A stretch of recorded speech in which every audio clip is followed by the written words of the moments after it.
ভারতের ডুম্বুর বাঁধের পর এবার দ্বিতীয়বারের মতো খুলে দেওয়া হলো ফারাক্কার ১০৯টা গেটের সবগুলো গেটই, যা উত্তরবঙ্গের জন্য বিপর্যয় বয়ে আনবে এমনটাই আশা করছে স্থানীয় মানুষজন। স্থানীয় মানুষজন এই ব্যাপারে কি বলছে চলুন শুনে নেওয়া যাক। কারণ যখন পানির দরকার ফারাক্কা এখন পানি দেয় না, আর এখন পানি আপনার মানুষের কষ্ট, বাড়িঘর ভাঙ্গে নিচু চলে গেছে নিচু জায়গায়, আর ফারাক্কা ছেড়ি টেড়ি দিয়ে আরো কষ্ট দিচ্ছে।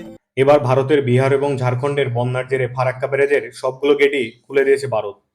বাঁধ খুলে দেওয়ায় পশ্চিমবঙ্গের মুর্শিদাবাদ সহ বাংলাদেশেও বন্যার আশঙ্কা তৈরি হয়েছে।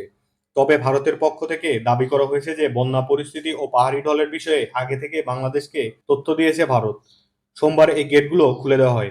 এতে করে একদিনে বাংলাদেশে ঢুকবে ১১ লাখ কিউসেস পানি। ফারাক্কার গেটগুলো খুলে দেওয়া খবরটি আমাদের জন্য বিপজ্জনক। এদেশের রাজশাহী, চাঁপাইনবাবগঞ্জ, পাবনা, সিরাজগঞ্জ, কুষ্টিয়া, রাজবাড়ী এবং মানিকগঞ্জ সহ আশেপাশের জেলাগুলো প্লাবিত হবে বলে আশঙ্কা করা হচ্ছে। সোমবার বাঁধ কর্তৃপক্ষ জানায়, প্রতিবেশী দুই রাজ্যের বন্যার জেরে পানির চাপ বাড়ছে। তবে স্বস্তির বিষয়, এখনও নেপাল থেকে পাহাড়ি ঢল নামেনি। ঢল যদি নামে তাহলে চাপ সামলানো আমাদের জন্য আরও বেশি কষ্টকর হয়ে যাবে। ফারাক্কা বাঁধ এলাকায় পানি বিপদসীমার ৭৭.৩৪ মিটার উপর দিয়ে বইতে থাকে, বাধ্য হয়ে গেটগুলো খুলতে হয়েছে। ফারাক্কা বাঁধের জেনারেল ম্যানেজার আরদেশ পান্ডে জানিয়েছেন, ফারাক্কা ব্যারেজের কর্তৃপক্ষ সবসময় অ্যালার্ট রয়েছে। প্রতি মুহূর্তে নজর রাখা হচ্ছে। খুব কম সময়ের মধ্যেই যেভাবে পানির চাপ তৈরি হয়েছে তাতে ১০৯টি গেটের সবগুলো গেটই যদি খুলে দেওয়া না হতো তাহলে বড় ধরনের ক্ষতির সম্মুখীন হতে পারত। আপাতত ফিটার ক্যানেলে ৪০,০০০ কিউসেস এবং ডাউন স্ট্রিমে ১১ কিউসেস পানি ছাড়া হচ্ছে। অন্যদিকে ভারতীয় সংবাদ মাধ্যমের প্রতিবেদনে জানা যায়, প্রবল বৃষ্টি আর বিহার, ঝাড়খণ্ড থেকে পানি ছাড়ার কারণে চাপ বাড়ছে ফারাক্কা ব্যারেজে। পানি ছাড়তে হচ্ছে এই ব্যারেজেও।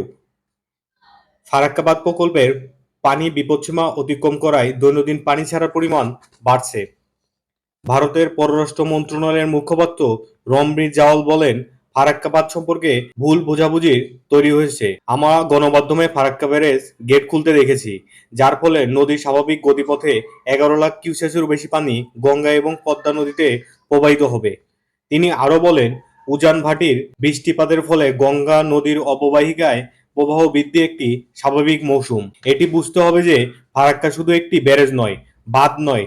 যখনই পানির স্তর জলাশয়ের নির্দিষ্ট স্তরে পৌঁছায় তখনই পানির প্রবাহ অতিক্রম করে।